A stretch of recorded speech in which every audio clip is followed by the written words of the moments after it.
Assalamualaikum warahmatullahi wabarakatuh. Waalaikumsalam warahmatullahi wabarakatuh. Ahlan wa sahlan, marhaba, bonjour teman-teman semua, sobat PPI dimanapun Anda berada. Selamat datang di dialog ilmiah kita, dialog ilmiah PPI Tunisia. Kali ini kita kedatangan tamu spesial nih, yaitu mahasiswa favorit kita. Mari kita sama-sama sambut Kak Yuda Pratama. Assalamualaikum warahmatullahi wabarakatuh. Marhaban bikum min Tunis al-Khadra, shnahu alaikum labis. عجبتكم تونس ولا بدل ما تعرفوش؟ إذا كان بدل ما تعرفوش إجوا شوفوا هذا الفيديو وركزوا معايا. Bentar. Itu artinya apa? Karena kan mungkin dari teman-teman yang dengar nggak tahu artinya, atau mungkin saya juga nggak tahu. Nanti dulu Bang Yuda, santai. Kita masih ada di intro, kita masih di pembukaan. Siap. Oke, bisa diartiin nggak? Artinya itu Assalamualaikum warahmatullahi wabarakatuh. Marhaban bikum di Tunis al-Khadra. Selamat datang di Tunis al-Khadra. Selamat datang Tunis yang memiliki khadra. Shnahu alaikum labis. Bagaimana kabar kalian semua labis? Apakah baik-baik saja? Ajabatkum Tunis. Kalian suka nggak sih sama Tunis? Wala masih tarifus, atau bahkan kalian belum tahu tentang Tunisia sama sekali. Kalau misalkan kalian belum tahu tentang Tunisia sama sekali, hijau, maka datanglah, tonton video ini dan juga fokus. Oke, berarti artinya kayak gitu ya? Ya, segitulah. Oke, teman-teman, jadi pada dialog ilmiah kita kali ini kita akan membahas pembahasan yang menarik ya, Kak? Ya. Seputar budaya, adat dan keseharian masyarakat Tunis. Nah, sebelum kita masuk ke ini, kita perkenalkan dulu. Ya, nama saya Muhammad Yuda Pratama, mahasiswa Universitas Zaytunah Tunisia, jurusan Ulum Quran dan Hadis. Ya, seperti itulah. Dan saya sedang masuk tahun akhir lah. Insyaallah selesai. Oke, berarti kita gimana? Dan juga saya benar-benar cinta lah sama Tunisia gitu ya. Jadi benar-benar kayak punya rasa, mungkin betah banget di Tunisia ini. Berarti kita nggak salah teman-teman undang Kak Yuda nih. Terima kasih teman Kak Yuda udah bersedia diundang di acara kami di dialog ilmiah. Jadi kita nggak salah teman-teman mengundang Kak Yuda sebagai pemateri kita kali ini, karena nantinya mungkin nggak hanya dari bacaan-bacaan aja, tapi Kak Yuda sendiri yang akan merasakan gimana gitu kan, enggak? Iya. Oke, sebelum kita masuk ke pembahasan kita yang menarik teman-teman siapkan dulu posisi terbaik teman-teman. Pokoknya siapin senyaman mungkin agar relax, teman-teman ya. Oke, kita bisa mulai nih, Kak. Tadi kan Kak Yuda udah agak lama di sini ya, Kak? Iya, betul. Karena kan otomatis dulu dong pas pertama kali kesini ada nggak shock kultur yang Kak Yuda rasakan gitu kan? Karena ketika yang namanya Indonesia kan banyak budaya gitu kan? Betul. Dan tentu ketika berpindah tempat ke negara lain banyak yang beda juga gitu kan. Ada nggak shock kultur yang Kak Yuda rasain ketika pertama kali ketemu? Untuk shock kultur ya mungkin dari cuaca ya. Cuaca itu kan karena di sini 4 musim gitu ya. Ada musim dingin, musim semi, musim panas atau musim gugur. Itu benar-benar bikin saya kaget gitu kan. Pertama saya datang ke sini udah kedinginan, pakai jaket harus tebal-tebal, dan apalagi ketika salju itu kita benar-benar kayak diuji lah ketahanan kita gitu kan, kayak kedinginan banget, benar-benar harus pakai sarung tangan. Di Tunisia ada salju kan? Ada. Jadi di Tunisia itu benar-benar ada salju lah. Tapi nggak selalu ada.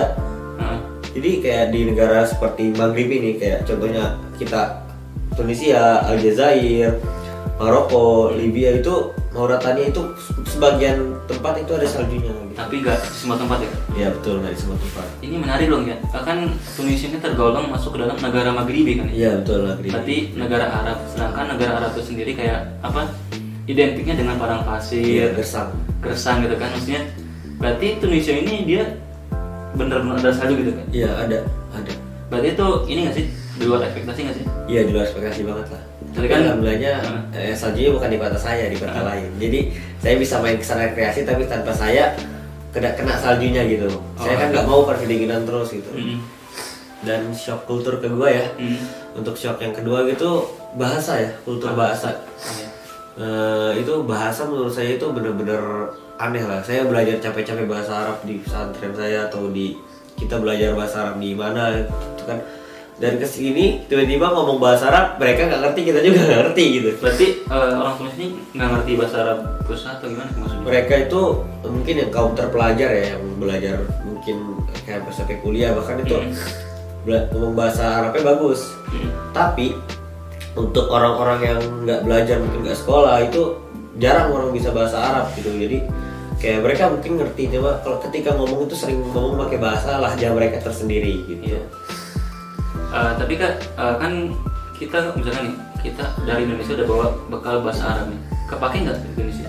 Kepake, karena untuk kuliah dan untuk mereka, kita pun cara kita belajar bahasa Tunisia itu kita pertama harus belajar bahasa Arab dulu biar lebih gampang, karena agak-agak punya kesinambungan lah gitu. Agak ini sih Kak, apa antara bahasa Arab pusat sama bahasa Tunisia sendiri agak jauh nggak sih? Nggak terlalu jauh lah, biasa saja. Jadi kayak ada kayak mereka ngomongnya ngasal aja, nggak pakai kaidah, cuma bahasa Arab gitu. Oke, berarti gini Kak, ngomong tentang Tunisia nih Kak. Iya.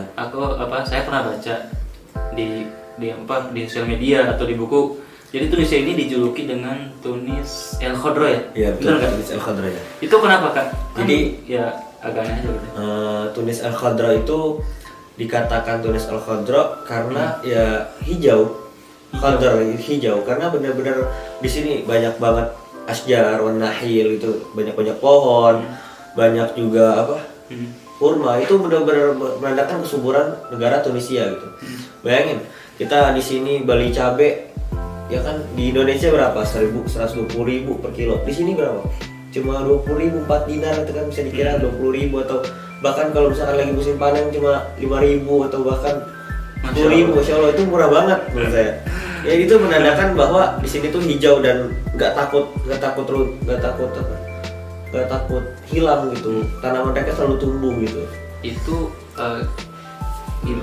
apakah ada pengaruh dari geografis atau apa? Ya mungkin karena geografisnya itu pertama kan Itali gitu ya, Eropa. Itu di bawahnya itu Tunisia, itu langsung cuma berseberangan pulau aja.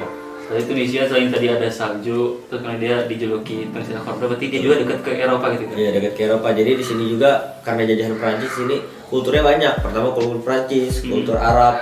Ya, jadi Afrika itu benar-benar kayak mereka itu banyak suku yang di sini gitu. Suku Barbar, suku Arab, suku Afrika itu banyak banget. Ya itu yang membuat Tunisia itu sangat unik lah menurut saya. Oke Kak. Kemudian ini, selama kakak hidup di Tunis, ada nggak sih pelajaran yang berupa sisi positif yang mungkin bisa Kak Yuda share ke teman-teman semua yang mendengarkan di sini nih, terutama dari masyarakat Tunisia? Iya.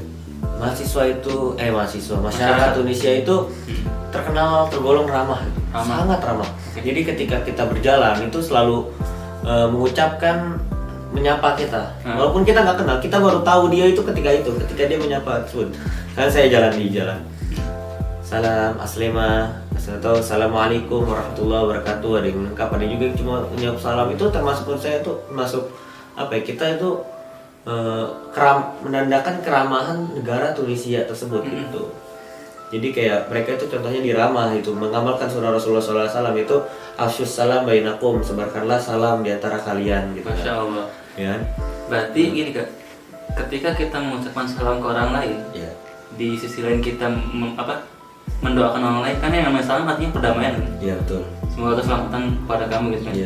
Selain kita mengucapkan salam, doa, di sisi lain kita juga menerapkan sunnah Rasul ya. Betul. Masya Allah. Berarti ini kalau misalkan kita adopsi untuk diterapkan di Indonesia, kayaknya bagus banget ya Kak? Bagus banget.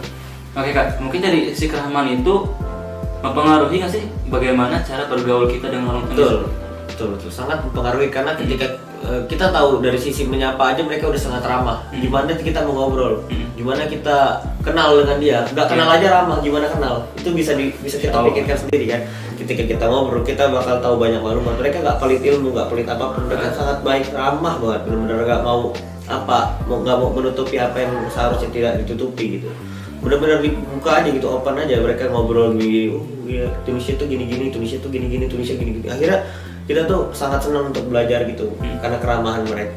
Tapi Kak, misalkan kayak gini, misalkan saya baru ketemu orang Tunis nih, terus saya banyak nanya ke orang itu misalkan nanya dia gimana rumahnya. Iya betul. Kan kita pertama kali ketemu nih. Ada nggak sih bahasa kok kamu kepo banget sih tentang ilmu gua gitu. Kalau untuk dalam masalah gitu ya, Tunisia itu punya 2 tipe gitu. Ada pertama tipe anak-anak muda yang ya masih dalam masa pertumbuhan, itu ketika kamu bertanya ya kalau ya cukup seadanya aja. Kecuali kamu udah kenal. Kamu udah kenal. Kalau udah kenal baru biasanya dia terbuka sama kita. Tapi kalau misalkan kita belum kenal, mungkin mereka agak risih. Kita tanya gitu misalkan, apalagi kita menanyakan umur misalkan, berapa umur kamu? Jangan, itu membuat risih lawan bicara kita ketika kita bertanya umurnya, apalagi ketika kita berbicara dengan lawan jenis, itu sangat sensitif banget gitu. Nah, pertama jadi ada juga yang dewasa ya, kaum kayak bapak-bapak, ibu-ibu, mereka kalau ditanya itu seneng banget. Ya kadang-kadang so tahu juga sih. Ya tapi mereka seneng banget ditanya, kayak tanya apa langsung jawab gini-gini, malah mereka kadang-kadang pengen ditanya, ayo tanya apa lagi gitu. Iya, mereka kadang-kadang suka ngajak kita ke rumahnya, bahkan tanya. Benar-benar kayak itu benar-benar menandakan bahwa keramahan mereka itu emang udah tumbuh sejak dulu gitu. Benar-benar ramah.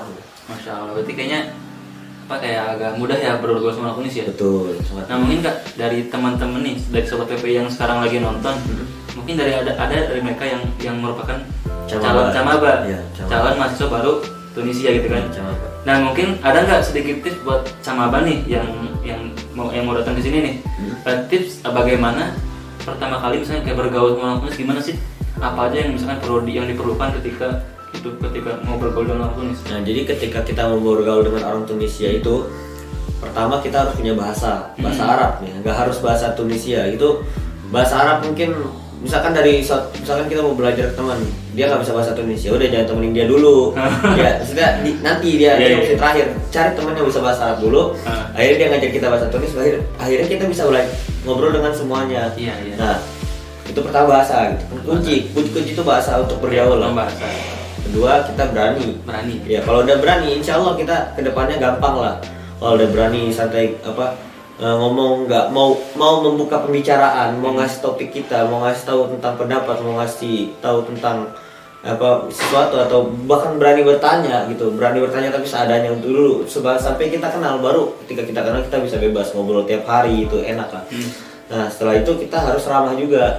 Ya, sampai kita ketika yang ketiga itu. Ya, itu ketiga. Kita harus ramah juga. Kalau misalkan kita ramah sama orang Tunisia, ya kita berarti sudah mengamalkan budaya mereka. Mereka ramah, kita harus ramah juga kan. Ada sopan kami segan gitu kan. Kita sopan sampai ramah, kita nggak terlalu nggak terlalu jutek, nggak terlalu jawab secukupnya, dan selalu berinteraksi sama mereka. Itu kunci keberhasilan kita untuk berinteraksi sama dia. Mungkin kalau saya boleh sebutnya ya Kak, kayak mungkin berani melakukan faktor paling penting ya Kak.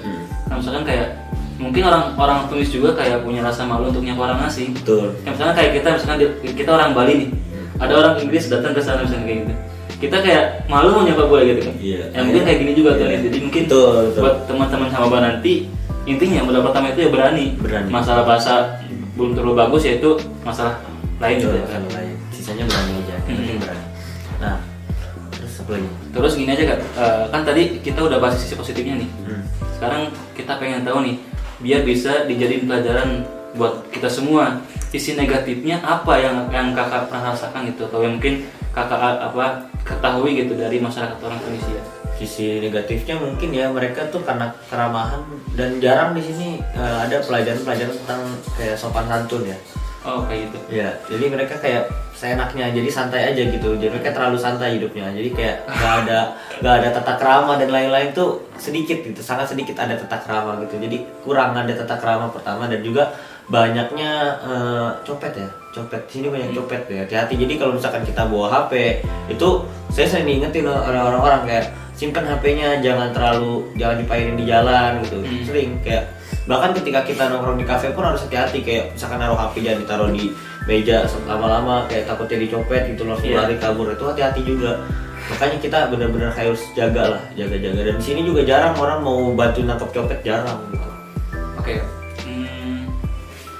Berarti ya yang namanya positif pasti nggak bisa lepas dari negatif ya. Dimanapun kita nanti hidup gitu ya. Betul. Tapi kan kita berusaha mengambil yang positifnya aja gitu. Betul. Fokus aja, saya dijadiin pelajaran aja yang negatif. Oke Kak, kita sekarang pindah pembahasan nggak apa Kak? Ya siap. Kemana? Kita sekarang membahas ini Kak, bisa nggak sih orang Indonesia atau mahasiswa atau maupun WNI dia kayak menikah atau kayak melanjutkan hubungannya gitu ya, ya menjalinkan cinta yang lebih serius gitu. Oh, ya, bisa nggak sih? Apa kemungkinannya ada nggak? Untuk mungkin ya untuk pacaran gitu ya, mungkin itu hal yang nggak terlalu sulit karena cuma kita asalkan punya sama-sama suka, kita deket ngobrol, akhirnya kita berbagi rasa dan lain-lain itu selesai. Tapi kalau misalkan kita mau ke jenjang yang lebih tinggi, contohnya pernikahan ya, itu kita punya beberapa faktor yang harus, beberapa tahap yang harus dijalankan. Contohnya ada tahap-tahapnya. Benar, kita harus suka dulu kan, sama-sama suka. Iya, itu modal utama sih. Modal utama, kita harus sama-sama suka, sama-sama sayang gitu. Ketika kita udah mendapat di proses itu, kita harus melobi orang tuanya. Kita harus pertama ya kita harus ngomong sama orang tua kita dulu, kita mau nikahin orang Tunis gitu. Kalau misalkan mereka udah setuju, kita ngomong ke orang tua calon kita gitu. Habis itu kita bilang kita mau gini-gini, mau serius gini-gini, mau nikah. Habis itu kita sepakati sama, kalau misalkan mereka benar-benar sepakat, itu baru kita bisa lanjut ke proses selanjutnya. Nah, proses selanjutnya kan tunangan nih. Tunangan, oke. Ya, tunangan harus tunangan dulu di sini. Ya, jadi ketika kalian tunangan, itu benar-benar harus nyiapin budget yang banyak. Nah, pertama, karena ketika tunangan itu pertama prosesnya kita itu pertama harus ya pesta itu gede banget, harus gede. Kayak ngundang banyak orang gitu, ngundang keluarga. Jadi kayak dari kakek sampai bawah tuh sampai cicit-cicitnya terus diundang, terus kayak ngundang keluarga besan, terus ngundang tetangga kan pasti itu banyak banget. Itu baru tunangan, belum sampai nikah. Belum nikah, baru tunangan.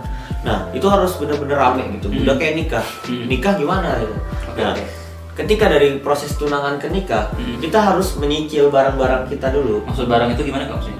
Misalkan kita mau nikah sama perempuan, kita harus nyicil pakaian perempuan buat nikah nanti, nyicil peralatan rumah tangga, nyicil perabotan, nyicil meja, lemari, sepatu, semuanya, tas itu benar-benar harus kita siapin.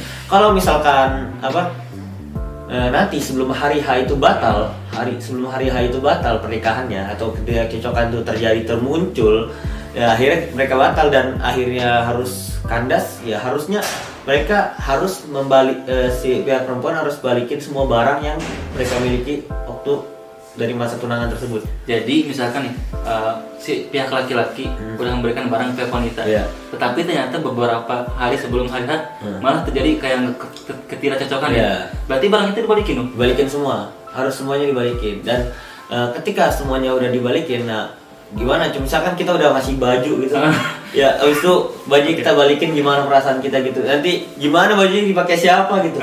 Misalkan kita nyari cewek lagi terus habis itu nggak dapet gitu kan, dapetnya yang lebih gede atau lebih kecil gimana? Nggak muat gitu. Nah makanya kita lumayan menyulitkan, harus benar-benar serius kalau misalkan kita udah tunangan. Pikirin dulu sebelum berbuat. Karena nikah itu kan ya bukan hal sepele gitu kan ya. Betul, karena banyak pertimbangan. Makanya di sini banyak pertimbangan juga, dan di sini harus menikah dengan satu wanita aja, nggak boleh lebih dari satu. Ini itu ada poligami, kebijakan pemerintah, bukan adat. Tapi kalau misalkan adat tadi mereka adat begitu tuh. Nah, tapi dulu nih Kak ada kayak selebaran gitu yang viral di Indonesia, kayaknya kayak orang Tunisia poligami. Itu ini apa dah? Itu hoax semua. Dan juga emang udah hoax, itu cuma orang bikin meme aja mungkin ya. Padahal Tunisia sendiri malah kayak melarang poligami, dan hak wanita tuh lebih tinggi banget gitu di sini. Oke. Kak gini Kak, kan kita udah mendengar ya gimana sih tadi kan yang berarti yang namanya nikah sama orang Tunis itu mungkin, tapi banyak tahapan-tahapannya. Tapi kan yang namanya laki-laki ya, ketika dia memang udah benar-benar suka sama saya, berarti kayak memperjuangkan dengan benar-benar gitu. Bahkan kayak dalam sejarah kayak udah banyak lah, contohnya kayak Shah Jahan ya, dia tuh di India kan Taj Mahal itu merupakan kayak bentuk cinta dia kepada istrinya gitu yang telah meninggal gitu ya. Ya kamen di situ ya. Iya, jadi kayak cinta itu benar-benar ya perjuangan, cinta pengorbanan. Al-hubbu udhiyah. Al-hubbu udhiyah. Cinta itu perjuangan. Pengorbanan. Jadi cinta itu tidak mengenal kata putus asa. Selalu berjuang, selalu berkorban, selalu ya kalau misalkan kamu belum berkorban sebanyak mungkin, berarti kamu belum terlalu cinta sebegitunya. Teman-teman dengerin ya. Ya, ini berdasarkan ya pengalaman aja gitu kan. Kak, tapi ada nggak sih orang Indonesia misalkan yang menikah sama orang Tunis tapi bukan ini bahasanya, tapi ada nggak pernikahan orang Tunis dengan orang Indonesia? Enggak, maksudnya maupun orang Tunis atau orang Tunis atau orang Tunis sama orang Indonesia, ya. Tapi dengan tadi nggak ada kayak apa? Nggak ribet gitu ya? Nggak ribet lah. Ya, yang simpel aja, yang nggak mahal-mahal, yang nggak pakai budget 500 juta lebih gitu. Ada nggak? Saya ada mungkin ya, cuma saya belum pernah lihat. Gitu. Saya belum pernah lihat, belum pernah nemuin apapun tentang pernikahan tersebut, jadi saya nggak tahu. Tapi mungkin ada gitu, karena kan ya kita lihat di sini udah banyak yang bersuami istri tapi biasa-biasa aja mungkin. Ya kita nggak tahu, mungkin memang bener-bener ini. Tapi saya pernah diceritain sama tukang cukur saya yang biasa favorit.